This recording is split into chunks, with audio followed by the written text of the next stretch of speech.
The screen shows a stormy night with lightning flashing in the sky. The camera pans over a rusted gate with a sign that reads, Weston Asylum, closed for decades. We see a group of teenagers sneaking through the gate, laughing and joking around. They make their way inside the asylum, which is filled with debris and broken furniture. Suddenly, they hear a strange noise coming from one of the rooms. They cautiously approach the door and peek inside, but see nothing. As they turn to leave, one of the teenagers, Kyle, disappears. The others frantically search for him, calling out his name, but he's nowhere to be found. They continue to explore the asylum, but soon realize that they're not alone. They hear whispers and footsteps in the shadows, and see fleeting glimpses of something moving in the corners of their eyes. As they try to leave, they find that the gate is now locked and they're trapped inside. They realize too late that the asylum is haunted by the spirits of the patients who were mistreated and abused. One by one, the teenagers are picked off by the vengeful spirits, until only one, Lucy, is left. She makes her way to the main lobby, where she comes face to face with the ghost of a patient who was lobotomized by the asylum's cruel staff. Just as the ghost is about to attack her, Lucy remembers a rumor that she heard about a hidden room in the asylum.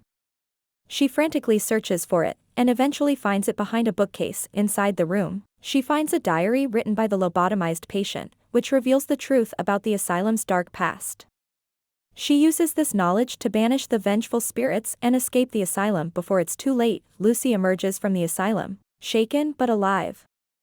She runs to the nearest police station and tells them everything that happened. The police investigate the asylum and find evidence of the horrors that took place there. They also find Kyle's body, along with several other bodies that were never reported missing. Lucy becomes a local hero for uncovering the truth about the asylum and bringing closure to the families of the missing. But even after the police investigation, strange things continue to happen around the asylum. Locals report seeing shadowy figures and hearing whispers in the wind. Lucy knows that the spirits of the asylum's victims are still restless, and she makes it her mission to help them find peace. She forms a group of volunteers to clean up the asylum and turn it into a memorial for the patients who suffered there. As the years go by, the asylum becomes a place of healing and reconciliation. The spirits of the patients finally find peace, and Lucy knows that she has done something truly meaningful with her life. The screen fades to black, but the legacy of the asylum and the bravery of Lucy live on. As the final credits roll, we see Lucy standing in front of the newly renovated asylum, surrounded by a group of volunteers.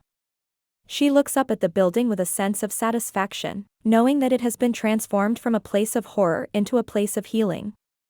As the sun sets behind her, Lucy smiles and turns to the volunteers.